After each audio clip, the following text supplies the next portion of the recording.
Söyleyin. Assalamualaikum ağayın. Bana bugün 2 May. Bizim Tuğurgan aylımız, benim Tuğurgan aylım Mahpus aylına gelip Jakşılık'a toyga gelgenmiz.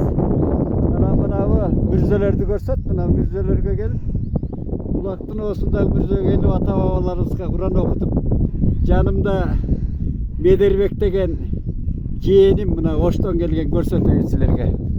Bana Mederbek. Adım Mederbek. Abdülmacitov hoşa. Tayakemde артынан gelip çoğun tayatta tayakelerizge Kur'an oku dep Akmuz rodinamızga gelip. Jakşı. Ana buna Mederbek. Ben sana göstereyim, buna bizim Akmuz ailemiz. Senin çoğun apan da. Camila yecem benim. Şulayılda çoğun oygamız, şulayılda törölüp çoğun oygamız atbaşı. Bu atbaşı jalpı atbaşı örünü. Senin özündün ataların dedik atbaşlarları karası degen ayıldan. Yıldıyık, buna atbaşı örünü. Dediyaktan baştalat. Anam buna atbaşı kırkat olsa. Atbaşı iski ihrebet degen buna. Ataktu çok toğlordu biri de buna. Gördün mü Karagay belinde. Şveysariya'da ol durvay mı? Buna atbaşı örünü. Kağlayın atbaşı örünü akkar gökmüs. Akkar basıp durat. 2 Mayda buna toğlorun. Biz buna apan ököz buna yerlerde koy kaytarıp çoğun oygamız. Javilece köz buna. Koylar jayılıp жүрөт. Şunu kurgak koy dep koyat buna. May bulun degen. Şu biz koy kaytarıp çoğun oygamız apan ököz. Çoğun apan ököz. Anam buna o yerde atalarımızın, apalarımızın, çoğun enelerimizin jatkan jayı mürzeler. Arbaktar razı olsun. Biz Kur'an okuduk.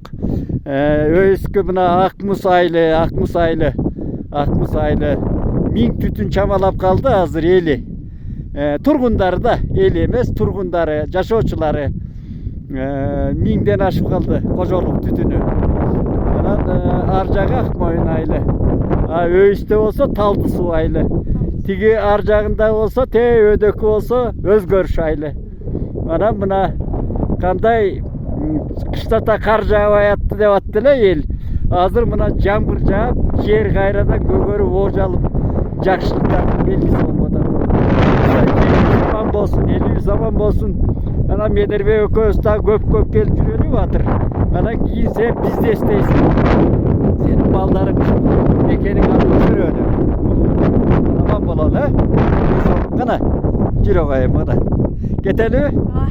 Jakşı jür. Akmuz.